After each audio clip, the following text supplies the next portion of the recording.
এই মুহূর্তে আমরা পদ্মা বিস্তৃত নদী, যে নদীর মাঝখানে রয়েছে এবং নিষেধাজ্ঞা অমান্য করে যে মা ইলিশ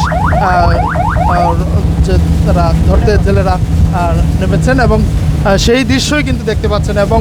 যে যে নির্বাহী ম্যাজিস্ট্রেটের এবং মৎস্য কর্মকর্তার উপস্থিতিতে এই যে দেখতে পাচ্ছেন, ওদের ফুটেজ নিয়েও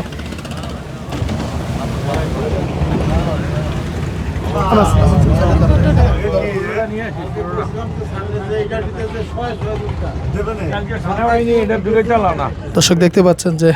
ম্যাজিস্ট্রেট উপস্থিতি টের পেয়ে কিন্তু তারা ভিতরে প্রবেশ করেছেন এবং এটি হচ্ছে একটি খাল এবং সেই নদীর ভিতরে যে ছোট অভিমুখে খাল রয়েছে সেই খালের ভিতরে তারা প্রবেশ করেছেন, পালিয়ে যান এবং এই অবস্থায় কিন্তু রয়েছে। এবং দর্শক আমরা দেখানোর চেষ্টা করছি যে নির্বাহী ম্যাজিস্ট্রেট এবং যে উপজেলা মৎস্য কর্মকর্তা রয়েছেন তার উপস্থিতিতে কিন্তু এখানে ঈশ্বরকাঠি খালের মুখে কিন্তু আমরা রয়েছি এবং দেখানোর চেষ্টা করছি যে এখানকার যে অবস্থা, তারা মা ইলিশ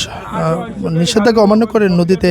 মা ইলিশ শিকারের জন্য তারা এসেছিলেন এবং বেশ কয়েকটি ট্রলার কিন্তু জেলেদের নিয়ে কিন্তু তারা খালের মুখে প্রবেশ করে এবং অল্পের জন্য কিন্তু তারা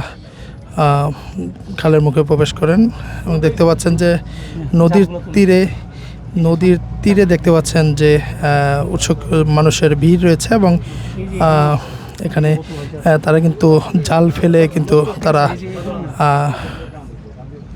চলে যান এবং সেই দৃশ্যই দেখানোর চেষ্টা করছি।